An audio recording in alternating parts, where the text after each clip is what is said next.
नागपुर मंडी से लेकर कई मंडियों तक गए, व्यापारियों से बातचीत की। सब लोगों ने कैमरे पर कहा है कि हम लोगों ने पिछले 2-3 महीने में 1-1.5 करोड़ रुपए कमा लिए, क्योंकि हमने स्टॉक किया और उस तरीके से चीजों को धीरे धीरे करके मार्केट में बेचा और उससे जबरदस्त कमाई हुई है। ये हमारे कैमरे पर है, ये सारी बातें। आप चाहें तो इसकी सीडी देख लीजिएगा या फिर इस रिपोर्ट को देख लीजिएगा, और उसके बाद अगर आपको लगता है कि आपकी नैतिकता आपको कहती है कि आपको कार्रवाई करनी चाहिए तो कीजिएगा। मुझे ये सीडी देखने की जरूरत नहीं है। मैं आपको जो कह रहा हूँ अनुरोध कह रहा हूँ कि अगर दिल्ली में कोई भी आदमी ये कह दे कि होर्डिंग और स्टॉक होता है जी, तो जो आप कहें वो मेरी सजा, बाकियों की तो बात छोड़ दें आप। हम कह नहीं रहे। अच्छा चलिए, आपको कहा ये आपने स्टोरी बीजेपी के साथ या किसी विरोधी। चलिए राजेंद्र जी बहुत बहुत धन्यवाद। हम मानते हैं कि दिल्ली में आप स्वतंत्र रिपोर्टिंग को पार्टी पॉलिटिक्स से जोड़कर देखते हैं और इसी से हम आपका बहुत आभार प्रकट करते हैं, क्योंकि आप जनता की हक की बात जहां करें वहां राजनेता इसे राजनीति से जोड़कर ही देखते हैं। दिल्ली की आजाद मंडी का सच, हमने आजादपुर मंडी का सच आपके सामने पेश किया। आइए अब आपको गाजीपुर पहुंचाकर दिखाते हैं कि वहां पर स्थिति क्या थी। मंडी में मौजूद एक व्यापारी के खरीदने ने हमें बताया कि किस तरीके से जमाखोरी के नए नए तरीके इजाद किए जाते हैं, कैसे वहां पर प्याज का स्टॉक किया जाता था, कैसे कीमतें बढ़ाई जा रही थीं, और वो प्याज जो कि किसानों से शायद 5 रुपए किलो भी न खरीदा गया हो, आप उसे 80 रुपए किलो खरीद रहे थे। आपको सोचना चाहिए कि क्या वाकई में यही वो कीमत है जो किसान खा रहा है, या ये वो कीमत है जो बिचौलिए निगल जा रहे हैं। प्याज के स्टॉक के लिए व्यापारी सरकार की आंख में धूल झोंकते हैं। हम आपको इसकी तस्वीर दिखाते हैं। जगह दिल्ली की गाजीपुर मंडी। यहाँ हमारी मुलाकात हुई एक बड़े व्यापारी के ड्राइवर सिद्दीक से। सिद्दीक हर रोज अपने मालिक की आढ़त पर प्याज का ट्रक लेकर आता है। सिद्दीक ने हमें बताया कि कैसे जमाखोरी की वजह से रेट आसमान पर पहुँच जाते हैं। एक बात बताओ, शॉर्टेज वाला शॉर्टेज बहुत चलती है प्याज की। हाँ प्याज की बहुत, रेट भी बहुत बढ़ गया थे। प्याज बहुत क्यों बढ़ गए इतना रेट? कम में प्याज कम है, आगे ज्यादा हो रही है। तो प्याज तो बहुत आ रही है। तो रेट क्या आती जाती महंगाई हो गई है। नहीं कम से कम 200 गाड़ी आजादपुर के अंदर गाड़ी खड़ी है। कहीं भी स्टॉक कर रखे हैं, स्टॉक है नहीं, बिक जाते सारे। जितनी गाड़ी है शाम के टाइम सब खाली पूरा बिगड़ जाता है। ये मतलब ये रेट बढ़े हैं, ये कि सुबह यहाँ गाड़ी पूरी सुबह आई है। एक तो पैदावार कम हुई है, इस वजह से रेट बढ़ रहे हैं। पैदावार कम हुई, इसी रेट बढ़ गया। कुछ लाला लोगों ने रखे होंगे अपने गोदामों में स्टॉक कर दिया, 10 भाव बढ़ गया। अब ये माल वहाँ हमारे वहाँ लिया हुआ था 500 रुपये मन से, अब यहाँ पे बिक रहा है 1700 रुपये मन। मतलब तो पीछे से स्टॉक चल रहा है, पीछे से स्टॉक चल रहा है। यहाँ स्टॉक नहीं रहने देते। यहाँ तो ये है तो बड़े आज मेरा कल सुबह उठा लेगा। जमाखोरी के जिस राक्षस ने देश और सरकार को रुला रखा था, सभी का एक एक करके जमाखोरों की उन करतूतों का न्यूज नेशन के कैमरे पर पर्दाफाश हुआ। बिन इस जानकारी के कि उसके मुंह से निकला एक एक लफ्ज इस काले धंधे की सच्चाई को देश के सामने ला देगा। सिद्दीक से बातों का सिलसिला चला तो उसने हमारे सामने किए कुछ और सनसनीखेज खुलासे। उसने हमें ये भी बताया कि कैसे आड़ती सैकड़ों क्विंटल प्याज की कालाबाजारी कर देते हैं। मतलब इसको कौन करते, लाला है या मोहम्मद? जमींदार तुम? हाँ मैंने ले लिया आपसे जी, लेके मैंने स्टॉक रखा दिया। अच्छा स्टॉक करके यहाँ आके भाव आ गया, मैं आगे गाड़ी भरा देते देते। कितनी बोझों का स्टॉक करते होंगे ऐसे? जितनी पार्टी का गुंजाइश हो, पैसे हो जितने।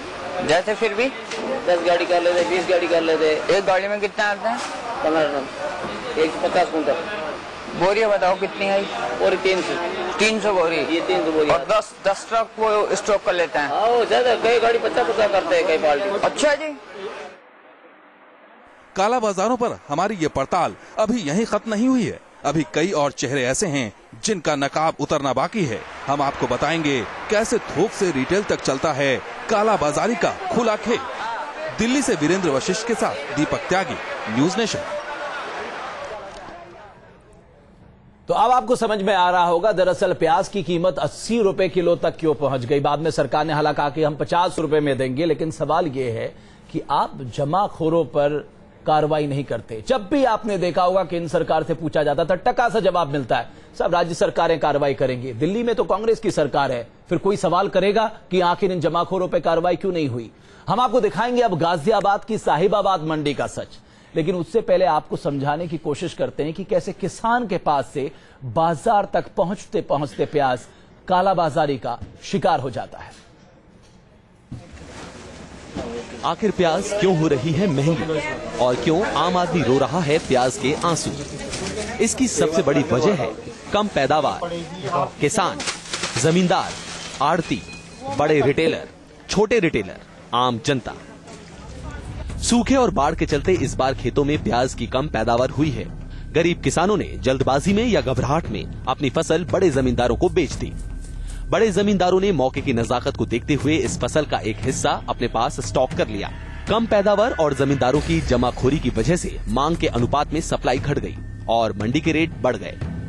इसी बात का फायदा मंडी में बैठे आड़तियों ने भी भरपूर उठाया और प्याज की सप्लाई का एक बड़ा हिस्सा अपने पास दबा लिया, जिससे बाजार में प्याज के दाम आसमान को छू गए। रिटेलर को बेचने के लिए बहुत कम प्याज मिला और नतीजन जनता को प्याज के आंसू रोने के लिए मजबूर होना पड़ा। Team news nation. तो आइए अब आपको दिखाते हैं कि दिल्ली की तस्वीर जो अभी आपके सामने होती हुई दिखाई दे रही है। अब गाजियाबाद की बात करते हैं। वहां की थोक मंडी और रिटेल मंडी में किस तरीके से जमाखोर आम आदमी का पैसा अपनी जेब में कर रहे हैं, अब जरा उसका सच देख लीजिए। और उसके बाद हम सिर्फ आपसे एक ही गुजारिश करेंगे, हर किसी को बस ये पूछना चाहिए अपने आसपास के तमाम राजनेताओं से कि क्या आम आदमी को ठगने का कोई और रास्ता इन राजनेताओं के पास नहीं है, खास करके वो जो कम से कम सत्ता में बैठे हैं। देखिए रिपोर्ट।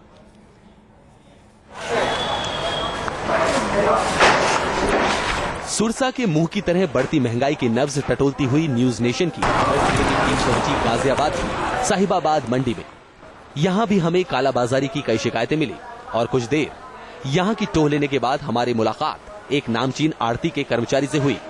रामकिशोर नाम के इस कर्मचारी ने कैमरे के सामने कबूल किया कि कैसे सेठ लोगों ने प्याज को अपने गोदामों में भर रखा है।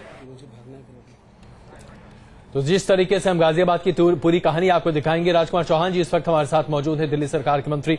चौहान साहब, न्यूज नेशन यह खुलासा दिखा रहा है दिल्ली और उसके आसपास के तमाम मंडियों में किस तरीके से प्याज को कालाबाजारी के लिए बचाकर रखा जाता है। हजारों बोरियां यहां पर जमा हैं। हमने कैमरे पर इन सब चीजों को कैद किया है, लेकिन किसी के खिलाफ, किसी व्यापारी के खिलाफ, किसी अड़ाती के खिलाफ कार्रवाई होती हमने नहीं देखी। हम आपसे जानना चाहेंगे ऐसा क्यों? देखिए, हम तो बार बार दिल्ली सरकार की तरफ से ये कहते रहे हैं कि दूसरे स्टेटों में जमाखोरी हो रही है, उसके अगेंस्ट वहां की सरकारों को सख्ती से कार्रवाई करनी चाहिए।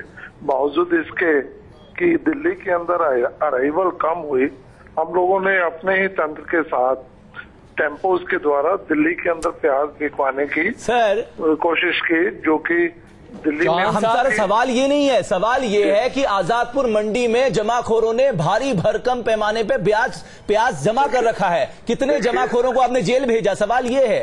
देखिए, जो मंडी है यहाँ पे बाहर के ट्रेडर्स प्याज लेकर आते हैं और ये डेली सेल करते हैं। यहाँ पर जो जमाखोरी आप बता रहे हैं वो जमाखोरी नहीं है, यहाँ पर मार्केट में बिकने आता है। अगर यहाँ पर ही नहीं बिकने आएगा तो दिल्ली के अंदर प्याज कैसे उपलब्ध होगा? लेकिन मंडी जो लोग बाहर के किसान या ट्रेडर्स आते हैं, लेकिन वो लोग चौहान साहब, अब जरा मैं आपसे एक छोटा सा सवाल जानना चाहूंगा। जरा ये बताइए, हरियाणा में कांग्रेस की सरकार है और उत्तर प्रदेश में समाजवादी पार्टी की सरकार है, जो कि दरअसल एक बहुत बड़े तरीके से आपके सहयोगी हैं। इन दोनों राज्यों में जमाखोरी जबरदस्त तरीके से हो रही थी और वहां के मंडियों का सच में हमने सामने रखा है। इसके बावजूद अगर आपकी सरकार कोई काम न करे तो जिम्मेदार जनता आप ही को ठहराएगी, किसी और को तो नहीं। जिम्मेदार हम लोग नहीं है।